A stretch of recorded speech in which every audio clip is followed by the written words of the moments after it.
자녀 교육에서 가장 중요한 요소 중 하나는 규칙을 설정하는 것입니다. 하지만 조던 피터슨은 규칙을 설정할 때 최소한으로 유지하는 것이 효율적이라고 강조합니다. 규칙이란 자녀가 올바르게 행동하고 사회적인 환경에서 적응하는 데 필요한 가이드라인을 제공하는 역할을 하지만 너무 많은 규칙은 오히려 아이들에게 혼란을 줄 수 있습니다. 규칙의 수가 많아질수록 지키지 않을 확률이 높아지고 규칙 자체의 중요성도 약화될 위험이 있습니다. 따라서 꼭 필요한 규칙을 최소화하고 부모가 중요하다고 판단하는 몇 가지 핵심 규칙만을 명확히 설정하는 것이 바람직합니다. 규칙 설정의 중요성. 자녀에게 규칙을 설정하는 것은 단순히 아이들의 행동을 통제하기 위한 것이 아닙니다. 규칙은 아이들에게 안정감을 주고 그들이 예측 가능한 환경 속에서 성장할 수 있도록 돕습니다. 예를 들어 형제 간의 싸움을 하지 않는다와 같은 간단한 규칙은 아이들이 가족 내에서 서로를 존중하고 감정을 조절하며 문제를 평화롭게 해결할 수 있는 기반을 제공합니다. 또한 이런 규칙은 부모와 아이 간의 신뢰를 구축하는 데 중요한 역할을 합니다. 규칙을 통해 아이들은 부모가 자신들에게 기대하는 바를 명확히 알게 되고 이를 지키는 과정에서 책임감을 배울 수 있습니다. 조던 피터슨은 이와 같은 규칙을 설정할 때 배우자와 함께 논의하고 가족 구성원 모두가 동의하는 방향으로 규칙을 정하는 것이 중요하다고 언급합니다. 부모 간의 일관된 태도가 없으면 규칙이 아이들에게 혼란을 줄 수 있기 때문입니다. 따라서 규칙 설정 과정에서 부모가 함께 논의하고 서로의 의견을 조율하는 것이 필수적입니다. 가족 환경에 맞는 규칙의 필요성. 모든 가정이 동일한 규칙을 가질 수는 없습니다. 각 가족은 독특한 환경과 가치관을 가지고 있기 때문에 규칙도 가족 구성원들의 특성과 필요에 맞게 설정되어야 합니다. 예를 들어 어떤 가족에서는 저녁 식사 시간에는 모두 함께 식탁에 앉는다와 같은 규칙이 중요할 수 있지만 또 다른 가족에서는 저녁 시간 이후에는 전자기기를 사용하지 않는다가 더 중요한 규칙일 수 있습니다. 따라서 부모는 가족의 가치와 아이들의 성격을 고려하여 가장 중요한 규칙을 선정하고 이를 명확히 전달해야 합니다. 이때 규칙은 간단하고 구체적이며 실행 가능한 형태로 설정되는 것이 중요합니다. 복잡하거나 추상적인 규칙은 아이들에게 혼란을 줄 수 있기 때문에 가능한 한 명확하고 이해하기 쉽게 전달되어야 합니다. 예를 들어 형제를 존중해야 한다라는 규칙보다는 형제와 싸우지 않는다라는 명확한 문구로 표현하는 것이 더 효과적일 수 있습니다. 규칙을 최소화하는 이유. 조던 피터슨은 규칙을 최소화하는 것이 중요한 이유로 아이들이 스스로 규칙의 중요성을 인식하고 이를 자율적으로 지키도록 하기 위해서라고 설명합니다. 너무 많은 규칙은 아이들에게 부담이 될 뿐만 아니라 그 규칙을 지키지 못했을 때 죄책감을 느끼게 할 수 있습니다. 또한 규칙이 많아지면 각 규칙의 중요도가 상대적으로 낮아지기 때문에 아이들이 어떤 규칙을 우선적으로 따라야 할지 혼란스러워할 수 있습니다. 예를 들어 부모가 숙제를 다 해야만 놀 수 있다라는 규칙과 동시에 자기 전에는 반드시 책을 읽어야 한다라는 규칙을 함께 적용했을 때 아이는 이 두 가지 규칙 중 어떤 것을 우선시해야 할지 고민하게 될 수 있습니다. 이런 상황은 아이에게 스트레스를 주고 결과적으로 규칙을 지키려는 동기를 약화시킬 수 있습니다. 따라서 가장 중요한 몇 가지 규칙에만 집중하고 나머지는 자연스럽게 습관으로 이어질 수 있도록 하는 것이 효과적입니다. 부모의 일관된 태도. 규칙을 설정하고 이를 최소화했다면 부모는 이러한 규칙을 일관되게 적용하는 것이 중요합니다. 아이들은 부모가 규칙을 얼마나 일관되게 적용하는지에 따라 그 규칙의 중요성을 판단합니다. 만약 부모가 특정 규칙을 어떤 날은 강조하고 다른 날은 무시한다면 아이들은 그 규칙이 중요하지 않다고 느낄 수 있습니다. 따라서 부모는 규칙을 정한 후에는 꾸준히 그 규칙을 강조하고 아이들이 이를 지킬 수 있도록 격려해야 합니다. 조던 피터스는 부모가 규칙을 적용할 때도 부드럽고 차분한 태도를 유지하는 것이 중요하다고 강조합니다. 아이들이 규칙을 어겼을 때 부모가 화를 내거나 과도하게 처벌을 하는 대신 왜 그 규칙이 중요한지에 대해 설명하고 아이가 이를 이해하도록 돕는 것이 바람직합니다.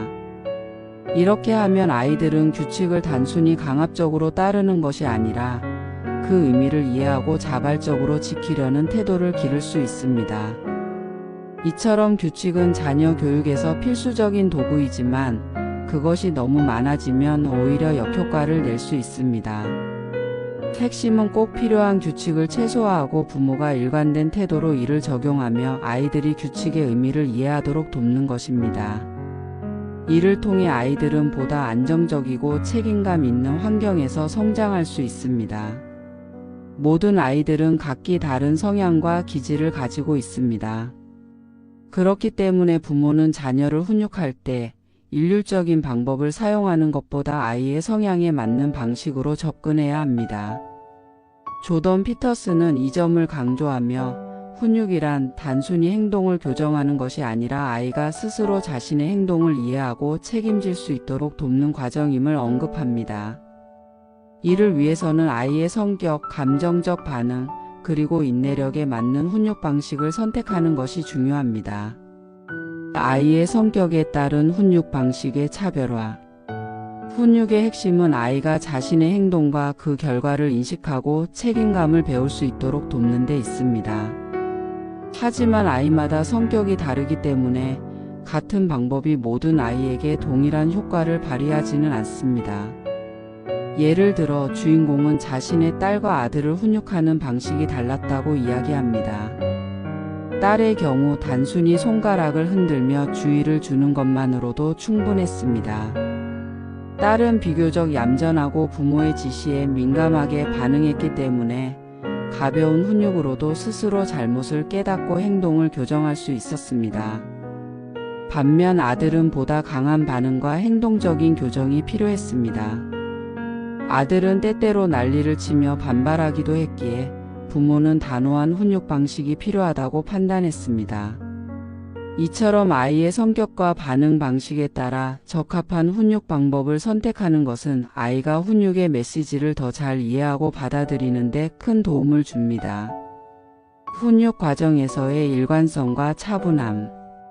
훈육에서 중요한 또 다른 요소는 부모의 일관성과 차분한 태도입니다. 조던 피터스는 훈육 과정에서 부모가 감정적으로 반응하거나 변덕스러운 태도를 보이는 것은 아이들에게 혼란을 줄 수 있다고 경고합니다.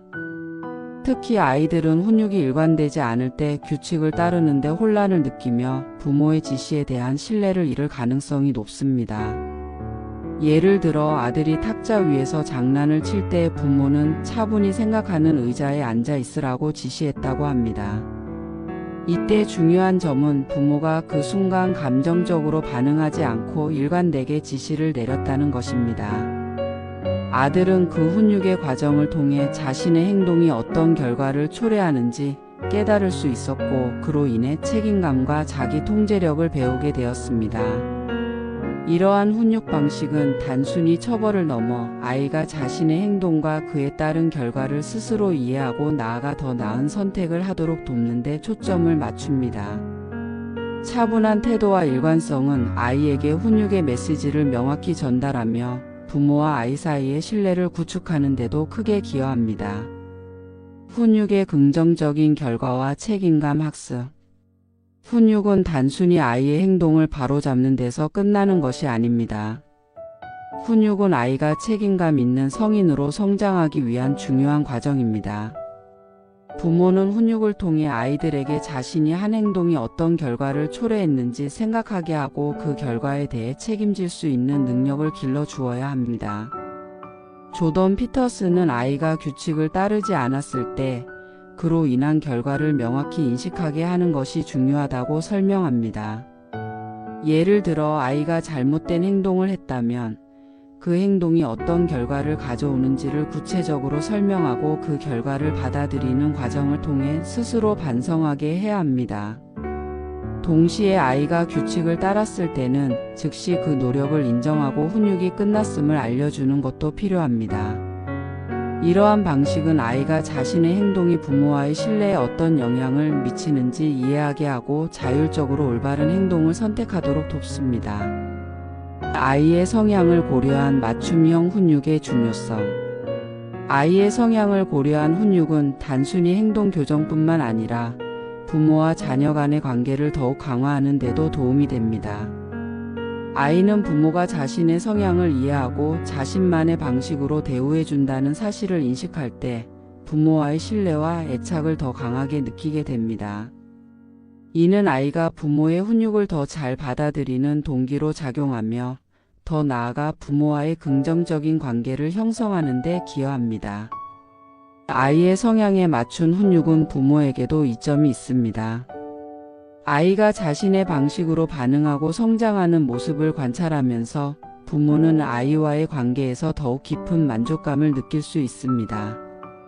또한 부모가 아이의 성향에 따라 훈육 방식을 조정함으로써 양쪽 모두에게 더 적합하고 효과적인 교육 환경을 조성할 수 있습니다. 이처럼 아이의 성향에 맞는 훈육은 자녀가 올바르게 성장하는 데 필수적인 요소입니다. 부모는 각 아이의 독특한 기질과 성격을 이해하고 그에 맞는 훈육 방식을 선택함으로써 자녀가 스스로 책임감과 자기 통제력을 배울 수 있도록 도와야 합니다. 부모와 자녀 간의 신뢰는 교육과 훈육의 성공 여부를 결정짓는 핵심 요소입니다. 조던 피터스는 부모가 자녀를 효과적으로 교육하기 위해 반드시 신뢰를 기반으로 한 관계를 구축해야 한다고 강조합니다. 신뢰는 일방적인 강압이나 통제가 아닌 부모와 자녀가 서로를 이해하고 존중하며 형성되는 것입니다. 이를 통해 자녀는 부모의 가르침을 단순히 따르는 것을 넘어 그 의미를 이해하고 스스로 책임감 있는 행동을 선택할 수 있게 됩니다. 신뢰 형성의 기본 일관성과 공감. 신뢰는 부모의 일관된 행동에서 시작됩니다. 자녀는 부모가 말과 행동을 일치시키는 것을 볼 때 그들의 지시와 가르침을 신뢰할 수 있게 됩니다. 만약 부모가 어떤 날은 엄격하게 규칙을 적용하고 다른 날은 그 규칙을 무시한다면 자녀는 부모의 지시에 대한 혼란과 불신을 느끼게 됩니다. 예를 들어 늦게 자면 안 된다라는 규칙을 세운 후 부모가 자녀가 이를 어기는 것을 눈감아 준다면 아이는 그 규칙의 중요성을 무시하게 되고 부모의 권위를 신뢰하지 않게 됩니다. 일관성과 함께 중요한 요소는 공감입니다. 자녀는 자신의 감정과 생각이 부모에게 존중받고 있다는 느낌을 받을 때 부모와의 신뢰가 더욱 깊어집니다. 부모는 자녀가 잘못된 행동을 했을 때 단순히 꾸짖는 것을 넘어 그 행동의 이유를 이해하려고 노력해야 합니다. 왜 그렇게 행동했니? 와 같은 질문을 통해 자녀의 입장을 듣고 그들이 느끼는 감정을 인정해 주는 것은 신뢰를 쌓는 데 중요한 역할을 합니다. 훈육 과정에서의 신뢰 구축. 훈육은 자녀와 부모 간 신뢰를 형성하는 데 매우 중요한 기회가 됩니다. 조던 피터스는 훈육이 단순히 잘못을 바로잡는 것이 아니라 자녀가 자신의 행동에 대한 책임을 배울 수 있는 기회가 되어야 한다고 말합니다. 부모는 자녀가 규칙을 어겼을 때 그 결과를 명확히 인식하게 하고 왜 그것이 잘못된 행동인지 설명하는 과정을 통해 신뢰를 쌓을 수 있습니다. 예를 들어 자녀가 약속 시간을 어겼을 때 부모는 단순히 왜 약속을 안 지켰어? 라고 화를 내는 대신 약속을 지키지 않으면 다른 사람들이 너를 신뢰하기 어려워질 수 있어 라는 방식으로 설명해야 합니다. 이렇게 함으로써 아이는 자신의 행동이 다른 사람들에게 어떤 영향을 미치는지 이해하고 신뢰의 중요성을 배울 수 있습니다. 훈육에서 신뢰를 구축하는 또 다른 방법은 자녀가 규칙을 잘 지켰을 때 그 노력을 인정해 주는 것입니다. 칭찬은 자녀에게 자신감을 심어주고 긍정적인 행동을 강화하는 데 매우 효과적입니다. 예를 들어 아이가 형제와 싸우지 않고 평화롭게 문제를 해결했을 때 형이랑 싸우지 않고 문제를 해결하려고 노력한 게 정말 대단하구나라고 말해주는 것은 자녀와의 신뢰를 강화하는 데 큰 도움이 됩니다. 신뢰가 교육에 미치는 긍정적 영향. 부모와 자녀 간의 신뢰는 교육의 모든 측면에서 긍정적인 영향을 미칩니다. 신뢰가 형성된 관계에서는 자녀가 부모의 말을 더 잘 받아들이고 그 가르침을 자신의 삶에 적용하려는 동기가 높아집니다. 예를 들어 신뢰를 바탕으로 한 대화를 통해 자녀는 부모의 충고를 비판으로 받아들이지 않고 진심 어린 조언으로 받아들일 가능성이 높습니다. 또한 신뢰가 깊은 관계에서는 자녀가 자신의 감정을 부모에게 더 솔직하게 표현할 수 있게 됩니다. 이는 문제 상황에서 부모와 자녀가 더 효과적으로 소통하고 함께 해결책을 찾는 데 도움이 됩니다. 예를 들어 학교에서 친구와 갈등을 겪고 있는 자녀가 부모를 신뢰한다면 그 문제를 부모에게 털어놓고 도움을 요청할 가능성이 높아집니다.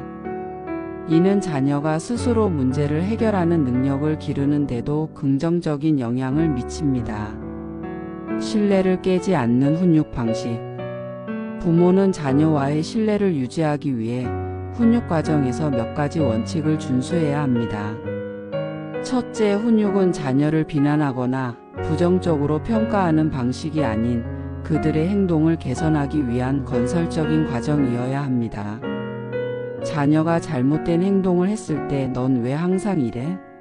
와 같은 말은 자녀의 자존감을 떨어뜨리고 부모에 대한 신뢰를 손상시킬 수 있습니다. 대신 이런 행동은 좋지 않지만 다음에는 이렇게 해보자라는 방식으로 말하면 자녀는 부모의 지시를 더 긍정적으로 받아들일 수 있습니다. 둘째, 훈육에서의 처벌은 일관되고 공정해야 합니다.